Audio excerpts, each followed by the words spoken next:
Jacob anasema, basi nilitoka ofisini kwa Madam Bite nikiwa bado nazitetemeka, lakini maneno yake kidogo yalinipa nafuu kiasi. Kumbe Diana alikuwa ananichota akili tu ili nifunguke. Niliporudi kwenye meza yangu ya kazi, sikuwa na amani kabisa. Akili yangu ilikuwa bado inawaza mambo mengi. Huko nyumbani Jasmine, nikija ofisini hawa mama nao wananisumbua.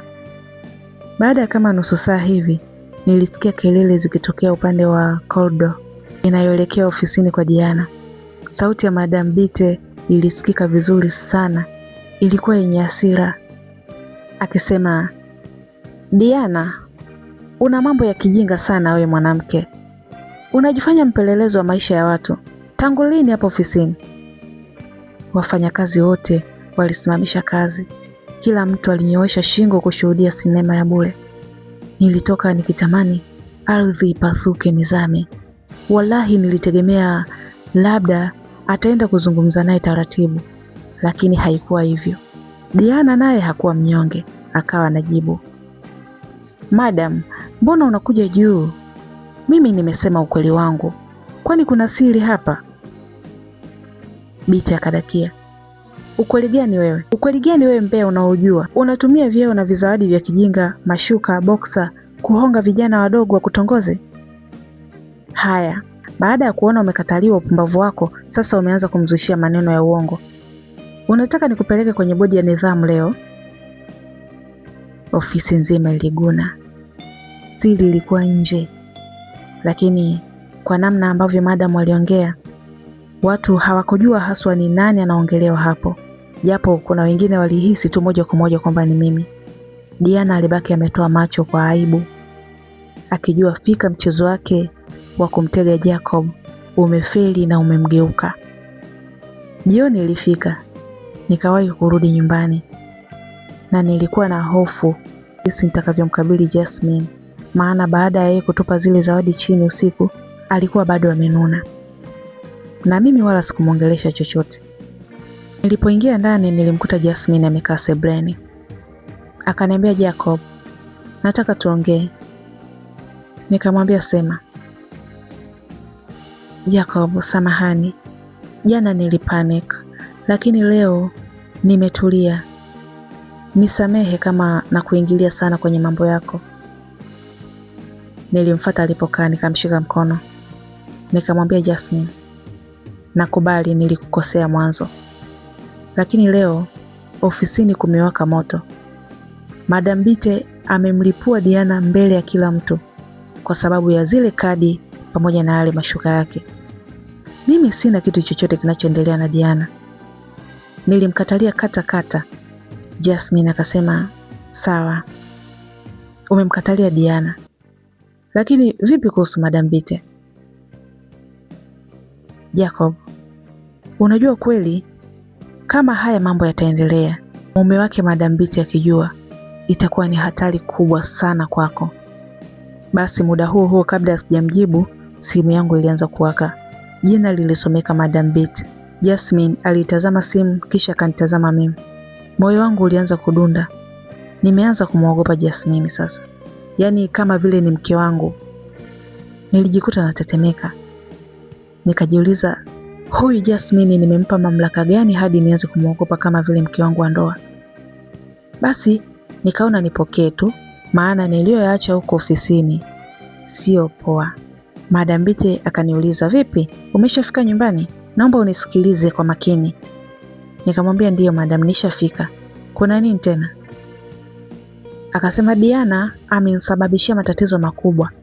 Baada ya lile sekeseke ofisini, amempigia simu mume wangu na kumwambia mambo mengi ya uongo. Na sijui namba ya mume wangu ameipata wapi. Mume wangu amenipigia simu akiwa na hasira sana na amesema kesho asubuhi anaingia mjini. Jacob, nahitaji tuonane usiku wa leo ili tupange jinsi ya kujitetea.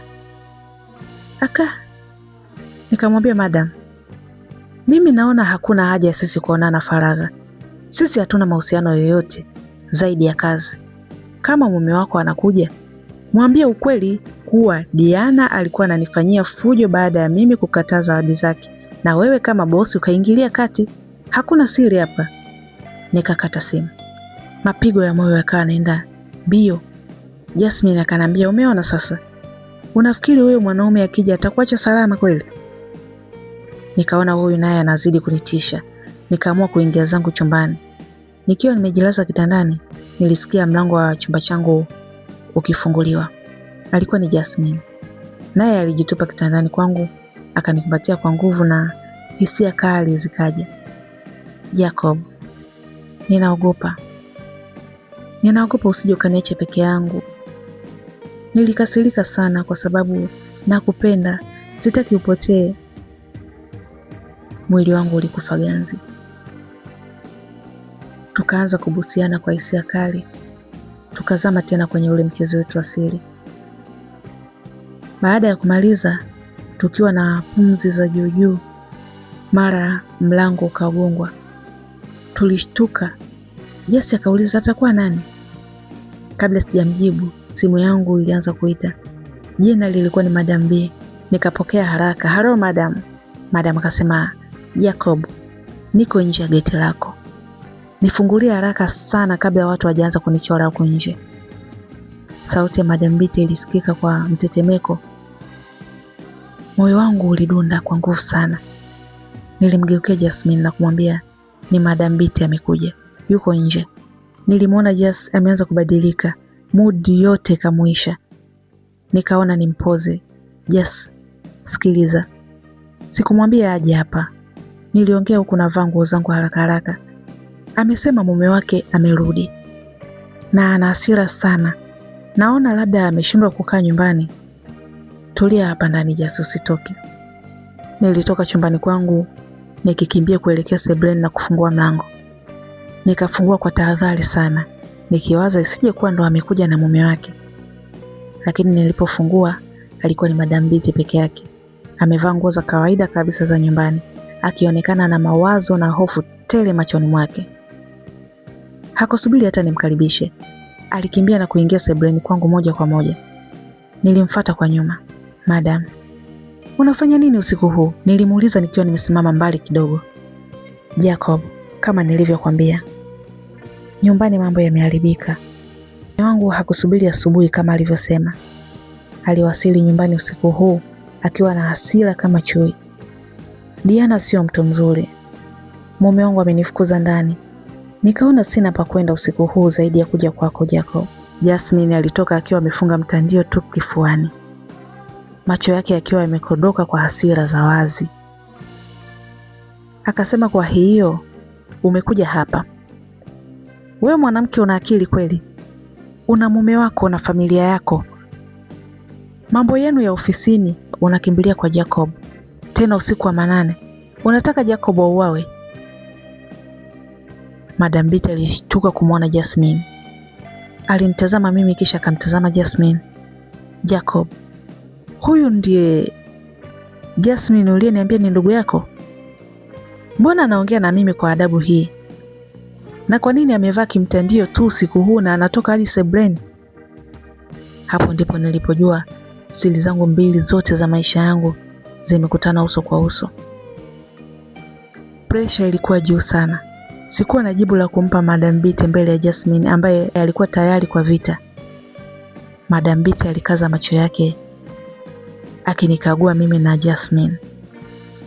Jasmine hakurudi nyuma.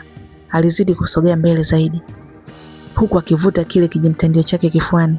Madam akasema, Jacob, nakuuliza, huyu ni mdogo wako? Mbona ana wivu namna hii? Na anaishije hapa kwako hivi? Jacob, tuachane na huyo msichana. Mimi sina pa kwenda usiku huu na mume wangu akinitafuta hapa ndo salama yangu. Jacob, nitalala hapa. Jasmine akalakia, hulali hapa. Jacob, mwambie mwanamke wako anasababisha fujo usiku wote huu. Madam akasema, Jacob, kumbuka mimi ni bosi wako. Usisahau hilo. Nikaona hapa mambo yashakuwa mengi. Nikamwambia Jasmine, tafadhali ingia ndani, haya mambo hayakuhusu wewe. Jasmine aligeuka kwa hasira, akaingia chumbani kwake. Nilibaki sebuleni na Madam B. Akasema, Jacob, nimechoka sana, niingize chumbani kwako nikalale. Basi ilibidi nimuongoze Madam Biti mpaka chumbani kwangu. Alivua viatu vyake, akajitupa kitandani kwangu moja kwa moja. Baada ya Madam Biti kuja home na kujifanya ana pressure kwamba mume wake kajua kila kitu kupitia Diana, nikamwacha alale kwangu. Nikamwambia nimekuruhusu ulale hapa chumbani, mimi nitalala sebuleni. Akasema Jacobo, hapana, tafadhali usiniache peke yangu usiku huu, naomba ubaki na mimi. Najua unamuogopa huyo mdogo wako na unawaza kuhusu mume wangu, lakini usiku wa leo hakuna anayetuona. Najua ndugu yako hawezi kukuchoma. Hata hivyo mume wangu hajanifukuza wala nini, hajarudi leo. Nimetumia tu hii fursa kukutengenezea uongo ili nije kupata kile ninachokitaka kwako. Unajua ulinichanganya sana Jacob. Nimekuja kwa ajili yako, halafu wewe unataka kunikimbia jamani. Nikamwambia Madam, naomba unisamehe kwa kweli, lakini msimamo wangu uko pale pale. Kazi na maisha yangu binafsi ni vitu viwili tofauti. Sikuja mjini kutafuta matatizo ya familia au kuvunja ndoa za watu. Naomba achana na maisha yangu. Nimeshtushwa sana kusikia kuwa umenidanganya kuhusu mumeo ili uje tu usiku huu hapa. Heshima niliyokuwa nayo kwako kama bosi wangu imeshuka sana kwa kitendo hiki. Madam alianza kuongea huku akitoka machozi. Jacob, tafadhali usinifanyie hivi. Usinitupe hapa kama mtu baki usiyejua mahusiano yetu. Ndiyo, nimekudanganya kuhusu mume wangu, lakini nilifanya hivyo kwa sababu nakupenda sana. Nilikuwa na upweke mkubwa moyoni mwangu. Ndoa yangu haina furaha Jacob. Mume wangu hanithamini kabisa. Usiku huu nimekuja kwako kutafuta faraja ambayo naikosa kila siku. Naomba unilaze hata kifuani kwako tu usiku wa leo. Sitokuhitaji ufanye kitu kingine chochote. Nakuomba tafadhali. Kwa jinsi Madam alivyoongea hadi nikamwonea huruma kidogo, ila sikutaka kabisa kurudia kufanya chochote. Unasema unataka ulale kifuani kwangu bila kufanya kitu kingine, lakini sote sisi ni watu wazima na tunajua jinsi tamaa ilivyo. Mimi siwezi kuingia kwenye huo mtego. Kama ndoa yako haina furaha, suluhisho lake haliko kwenye kitanda changu, liko kwa mume wako. Mimi bado nakuheshimu kama bosi wangu, na ndiyo maana na kuacha ulale humu ndani. Bila kusubiri jibu lake lingine, niligeuka na kuvuta mlango wa chumbani kwangu, nikatoka nje. Nilipofungua tu, niligongana uso kwa uso na Jasmine. Alikuwa bado hajalala. Alikuwa amesimama mlangoni hapo hapo akisikiliza maongezi yetu, na akasikiliza maongezi yote tangu mwanzo hadi mwisho. Jasmine alimsikia Madam Biti akikiri kuwa amenidanganya kuhusu mume wake. Alimsikia akinililia, na kikubwa zaidi amesikia jinsi mimi Jacob nilivyomkataa bosi kata. Baada ya kutoka, Jasmine alikimbilia chumbani kwake. Mimi nikaenda kukaa sebuleni. Usiku huo mara Biti akatoka akiwa amebeba kipochi chake. Alikuwa amepoa sana na ukichanganya na aibu. Akaniambia, Jacob, nisamehe sana kwa usumbufu ambao nimekusababishia usiku wa leo. Mimi nakuaga naondoka. Nikajikuta namhurumia sana. Unajua mtoto wa kike mpaka anajishusha kiasi hiki sio poa.